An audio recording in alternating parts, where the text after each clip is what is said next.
stop. Like, it's going to be hard enough to stop them if they're just playing isolation basketball. When they start sharing the ball, moving it quickly, running Joe Harris off weak side pin down, so good luck. Good luck stopping them.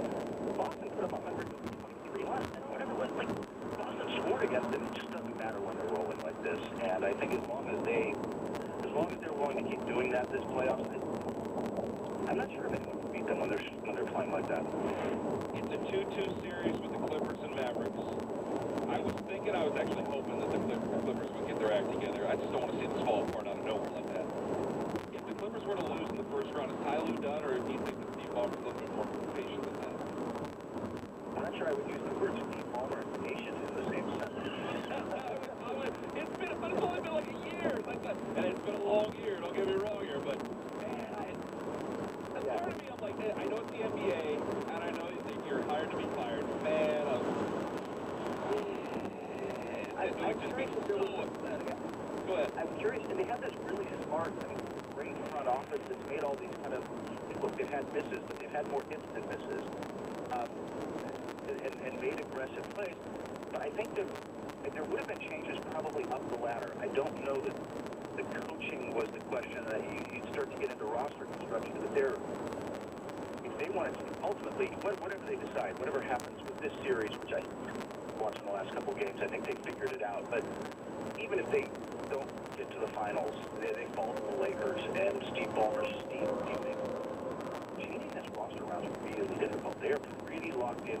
They're going to re-sign Kawhi this summer, most likely. I don't want a free agent of name. I don't know any source I've spoken to that doesn't think Kawhi's almost certainly returning. Like, then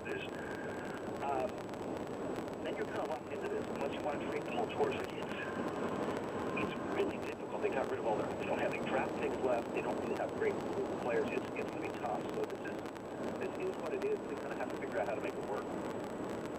Kurt Healy joining me on the show. Just a couple more, but a couple of big ones here. So say all of a sudden the Lakers find themselves in trouble. I want to go back to the Lakers for a moment. This is why. Right. They find themselves in trouble, they lose, right? For guys like me, we'll use that against LeBron, against you-know-who, and say, well, you had a bubble championship, and you saw what happened with the Heat, and then you saw what happened the next year with you. Is that more stupid, maddening, or legitimate? Do I get to choose from those three? Hell yeah, go ahead. You can make up your own word, it's fine. Yeah. Frustrating, I don't know if I'd go so far as to call it stupid, because I think the LeBron-Jordan debate isn't, well, it's a bit of a barstool debate, you know what I mean, and you can go either way. I think that LeBron's, if he has a bad year this year and he gets bounced, especially if they get bounced in the first round, some people will bring that up. I think he's established his credentials over there, and the championship last year, while different as it was in the bubble, still a title, man. Still had, the challenges were different, but there were plenty of challenges and plenty of mental toughness it took to win. He's of that age where it's just going to be at this age, leading a team to a championship is hard. So it would frustrate me to use that as one of the arguments against him, just like he was 6-0 in the finals because he kept getting his head kicked in by the Pistons before he got there. So somehow it's okay. There are arguments in that thing that really frustrate me. So final one for me. I didn't say me in particular. I said guys like me, radio show hosts, radio. Yeah, no, I know what you said.